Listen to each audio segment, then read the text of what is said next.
কে হচ্ছেন নতুন রাষ্ট্রপতি তা জানা যাবে আগামী সেপ্টেম্বরে। শনিবার এক অনুষ্ঠানে আইনমন্ত্রী মোহাম্মদ আসাদুজ্জামান জানান, ওই সময়ে সংসদ অধিবেশনে রাষ্ট্রপতি নির্বাচন অনুষ্ঠিত হবে।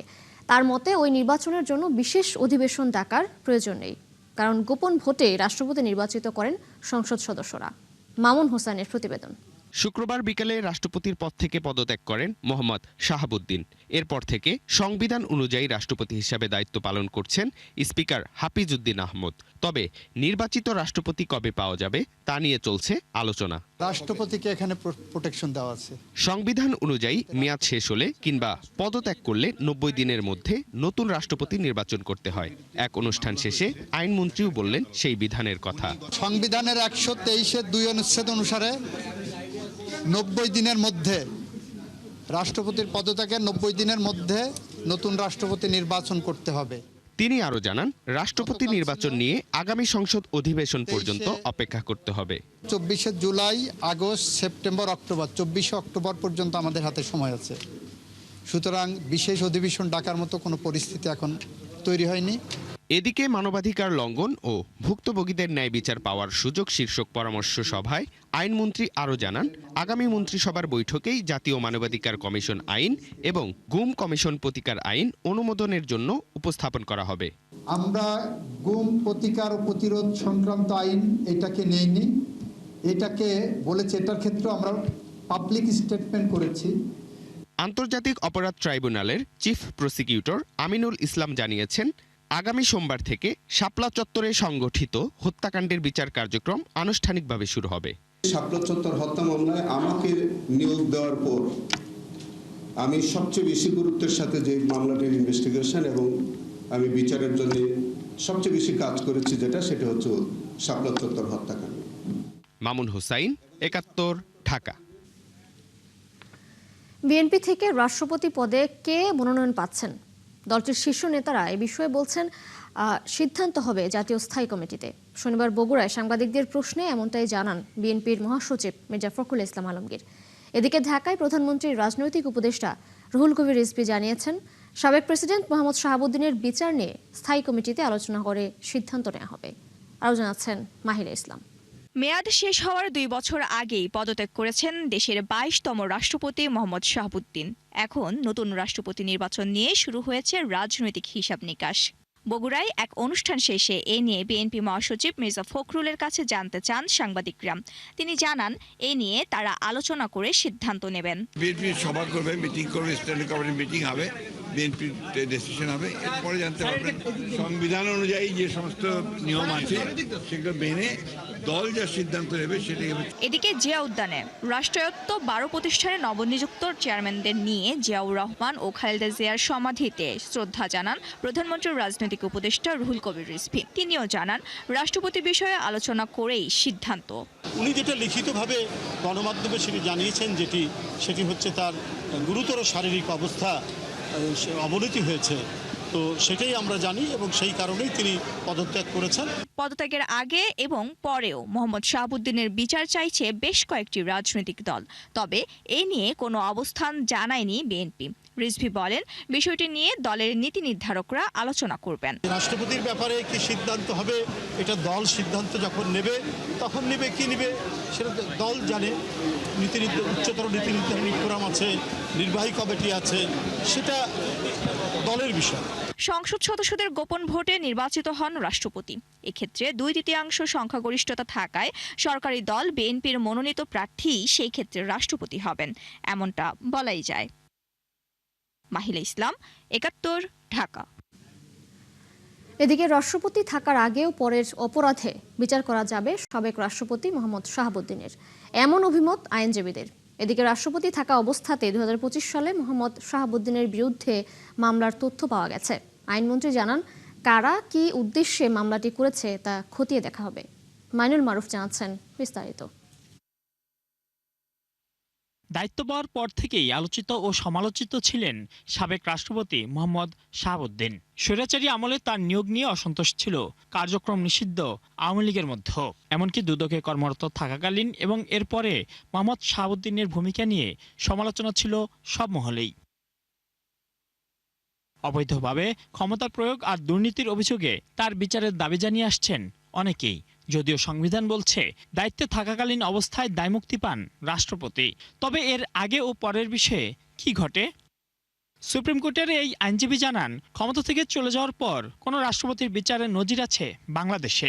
যে কোনো রাষ্ট্রপতি উনি রাষ্ট্রপতি পদ থেকে পদত্যাগ কিংবা অপসারিত হওয়ার পরে উনি রাষ্ট্রপতি হওয়ার আগে যদি কোনো ফৌজদারি অপরাধ করে থাকেন বা ফৌজদারি অপরাধের সাথে সংশ্লিষ্ট থাকেন, তাহলে রাষ্ট্রপতি পদ থেকে উনি পদত্যাগ করার পরে কিংবা অপসারিত হওয়ার পরে তাকে সেই সমস্ত অপরাধের জন্য গ্রেফতার করতে, তাকে আইনের মুখোমুখি করতে, তদন্ত করতে কিংবা সাজা দিতে কোনো বাধা আইনে নাই। সংবিধান শুধুমাত্র রাষ্ট্রপতি পদে আসীন থাকা অবস্থায় তাকে গ্রেফতার করা যাবে না সেই রক্ষা কবচটি ওনার জন্য ছিল, যেটা রাষ্ট্রপতির পদ থেকে উনি ছেড়ে দেওয়ার পরে সেই রক্ষা কবচ আর ওনার জন্য থাকবে না। দুর্নীতি দমন কমিশন থেকে অবসরের পর 2017 থেকে 2023 সাল পর্যন্ত ইসলামী ব্যাংকের পরিচালক ছিলেন রাষ্ট্রপতি মোহাম্মদ শাহাবুদ্দিন। এই সময় ব্যাংকটি থেকে লাখ লাখ কোটি টাকা লুটপাটের অভিযোগ রয়েছে। হাইকোর্টের রিটে এ তদন্ত করেছে আর্থিক গোয়েন্দা সংস্থা DFIU, যেখানে নাম আছে মোহাম্মদ শাহাবুদ্দিনের। এছাড়াও ঢাকার জজ কোর্টে ইসলামী ব্যাংক কর্তৃপক্ষ 2025 সালে মামলা করে মোহাম্মদ শাহাবুদ্দিনের বিরুদ্ধে। তখন তিনি রাষ্ট্রপতি। এক অনুষ্ঠানে আইনমন্ত্রী জানান, এ ধরনের বিষয় কেন ঘটল তা খতিয়ে দেখা হবে। এইটা যারা করেছেন কি উদ্দেশ্যে করেছেন, তাদের উদ্দেশ্য কি, সৎ উদ্দেশ্য না অসৎ উদ্দেশ্য, এগুলো দেখি। তাতে রাষ্ট্রপতি প্রোটেক্টেড। তার রাষ্ট্রপতি দায়িত্ব নেওয়ার আগে যে অভিযোগগুলো আছে সেটা দেখা আমরা যাচাই বাছাই করে দেখব, সময় হলে দেখব। শুক্রবার অসুস্থতার কারণ দেখিয়ে পদত্যাগ করেন রাষ্ট্রপতি মোহাম্মদ শাহাবুদ্দিন। মাইনুল মারুফ, ৭১, ঢাকা। স্বনির্ভর, সমৃদ্ধ ও প্রযুক্তি নির্ভর দেশ করতে চায় সরকার। সেই লক্ষ্যে সেমিকন্ডাক্টর খাতকে জাতীয় অগ্রাধিকার হিসেবে বিবেচনা করার কথা জানিয়েছেন প্রধানমন্ত্রী তারেক রহমান। রাজধানীর নব থিয়েটারে দুদিনের সম্মেলনের উদ্বোধনী অনুষ্ঠানে তিনি বলেন, পোশাক শিল্পের পরেই সেমিকন্ডাক্টর শিল্পই হতে পারে বাংলাদেশের জন্য নতুন সম্ভাবনাময় অর্থনৈতিক গন্তব্য। এই লক্ষ্য বাস্তবায়নে সবাইকে সমন্বিতভাবে কাজ করার আহ্বান জানান সরকার প্রধান। শফিকুল হকের প্রতিবেদন। সেমিকন্ডাক্টর শিল্পের উন্নয়ন, বৈশ্বিক প্রযুক্তি নেতৃত্ব, প্রযুক্তি খাতে প্রবাসী বাংলাদেশিদের সম্পৃক্ততা এবং উন্নত উৎপাদন ব্যবস্থাকে সামনে রেখে শুরু হলো ন্যাশনাল সেমিকন্ডাক্টর সিম্পোজিয়াম এবং biotechnology, electronics, AI and robotics summit 2026। রাজধানীর তেজগাঁওয়ে নভ থিয়েটারে দুদিনব্যাপী এই সম্মেলনের আয়োজক বিজ্ঞান ও প্রযুক্তি মন্ত্রণালয় এবং বাংলাদেশ সেমিকন্ডাক্টর ইন্ডাস্ট্রি অ্যাসোসিয়েশন ও সিলিকন রিভার। এই 2 দিনের সামিট থেকে নতুন নতুন অংশীদারিত্ব, গবেষণা উদ্যোগ, বিনিয়োগের সুযোগ এবং উদ্ভাবনী চিন্তার জন্ম হবে ইনশাআল্লাহ। আমি এই সামিটের শুভ উদ্বোধন ঘোষণা করছি। সম্মেলনের উদ্বোধনী বক্তব্যে এ খাত নিয়ে অপার সম্ভাবনার কথা তুলে ধরেন প্রধানমন্ত্রী তারেক রহমান। ভবিষ্যৎ প্রজন্মের সামনে একটি মেধাভিত্তিক বাংলাদেশের অপার সম্ভাবনার বার্তাও পৌঁছে দেন তিনি। এই মার্কেটে প্রবেশ করার জন্য বাংলাদেশের সামনে একটা অপার সম্ভাবনা এবং সুযোগ বিদ্যমান।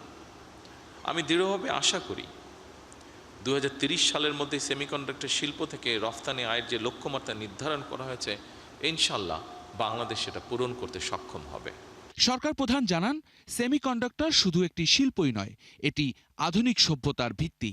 এই মার্কেটে প্রবেশ করার জন্য বাংলাদেশের সামনে যে অপার সুযোগ ও সম্ভাবনা রয়েছে, সেটি কাজে লাগাতে সরকারের অবস্থান জানান প্রধানমন্ত্রী। সেমিকন্ডাক্টর খাতকে সরকার একটি জাতীয় অগ্রাধিকার ভিত্তিক খাত হিসাবে আমরা বিবেচনা করছি বর্তমান সরকার। তবে এই খাতের উন্নয়নে খুব সম্ভবত একক কোনো মন্ত্রণালয় বা প্রতিষ্ঠানের কাজ নয়, এটা একটা সম্মিলিত জাতীয় মিশন। পোশাক শিল্পের পরে সেমিকন্ডাক্টর শিল্পই হতে পারে বাংলাদেশের জন্য আরেকটি সম্ভাবনায় অর্থনৈতিক গন্তব্য।